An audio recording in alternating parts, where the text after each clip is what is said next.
Assalamualaikum warahmatullahi wabarakatuh. Perkenalkan, nama saya Iin Kurniawati dari kelas FM 21B Universitas Buana Perjuangan Karawang.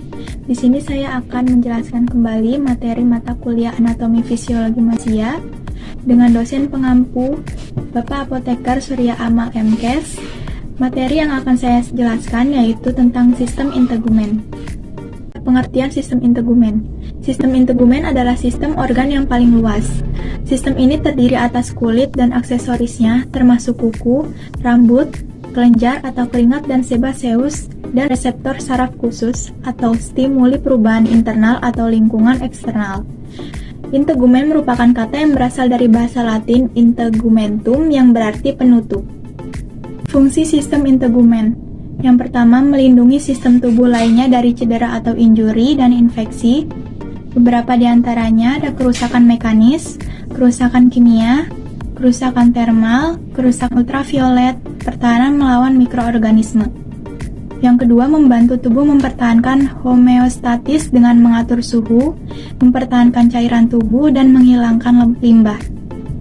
Yang terakhir, mengisolasi dan melindungi organ yang lebih dalam. Kulit atau skin terdiri dari 3 wilayah utama, yaitu epidermis, wilayah superficial terluar, dermis, wilayah tengah, hipodermis, wilayah terdalam. Yang pertama, epidermis.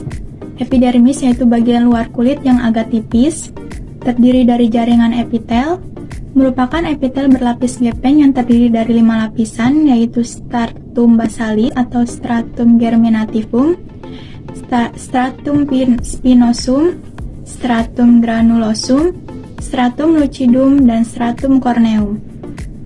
Pertumbuhan epidermis yang pertama, sel-sel yang baru terbentuk di stratum basale mengalami keratinisasi menuju ke permukaan dan keratin menumpuk lebih banyak selama proses tersebut.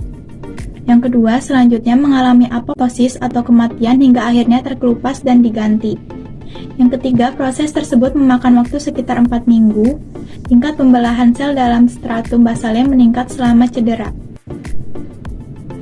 Selanjutnya, dermis, bagian terdalam kedua dari kulit, terdiri terutama dari jaringan ikat atau kolagen dan serat elastis. Serat kolagen membentuk 70% dari dermis dan memberikan ketangguhan dan kekuatan struktural. Serat elastis diatur secara longgar ke segala arah dan memberikan elastisitas pada kulit.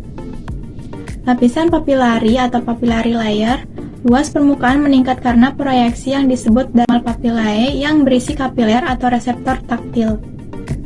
Yang terakhir, lapisan retikula atau reticular layer berisi folikel rambut, saraf, kelenjar, sebaceus, dan pseudoriferous. Yang terakhir, hipodermis. Hipodermis atau subkutan merekatkan kulit ke organ dan jaringan di bawahnya. Yang bukan bagian dari kulit terletak di bawah dermis. Mengandung jaringan ikat dan jaringan adiposa atau lemak subkutan untuk insulasi. Bayi dan orang tua kurang memiliki jaringan ini dibanding orang dewasa dan karenanya lebih sensitif terhadap dingin. Skin color atau warna kulit, yang pertama faktor genetik, pigmentasi kulit. Yang kedua, semua ras memiliki jumlah melanosit yang sama. Yang ketiga, berapa banyak melanin yang mereka hasilkan dikendalikan oleh beberapa. Yang keempat, kekurangan pigmen disebut albinisme. Yang kelima, faktor lingkungan, paparan sinar matahari. Yang keenam, volume darah, hemoglobin dalam darah. Rambut atau folikel rambut. Yang pertama, rambut dapat ditemukan di hampir semua bagian kulit. Yang kedua, masing-masing sel di pangkal folikel rambut, sebuah invaginasi dari epidermis bawah yang menyusup ke dalam dermis. Yang ketiga, ketika sel-sel baru terbentuk, sel-sel lama didorong keluar dan menjadi keratin dan mati membentuk batang rambut.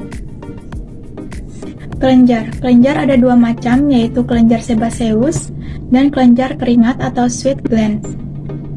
Yang pertama, kelenjar sebaceus. Kelenjar sebaceus atau kelenjar holokrin berhubungan dengan folikel rambut dan mensekresi sebum yang tahan air dan melembabkan poros rambut. Yang kedua, kelenjar keringat atau sweat glands. Kelenjar keringat atau pseudoriferous gland adalah ekrin yang merespons suhu tubuh atau apokrin yang merespons suhu tubuh, stres, dan gairah seksual. Kelenjar keringat yang dimodifikasi disebut kelenjar ceruminous, mengeluarkan lilin di saluran telinga. Kelenjar susu, jenis kelenjar keringat yang dimodifikasi lainnya mengeluarkan susu. Kuku. Kuku adalah penutup pelindung di ujung jari tangan dan kaki. Kuku terdiri dari sel epitel squamosa bertingkat yang menutup dasar kuku dengan lunula sebagai daerah yang paling aktif tumbuh dari akar kuku. Ketika sel-sel baru diproduksi, sel-sel yang lebih tua didorong keluar dan menjadi keratin. Sekian penjelasan materi tentang sistem integumen dari saya. Terima kasih. Wassalamualaikum warahmatullahi wabarakatuh.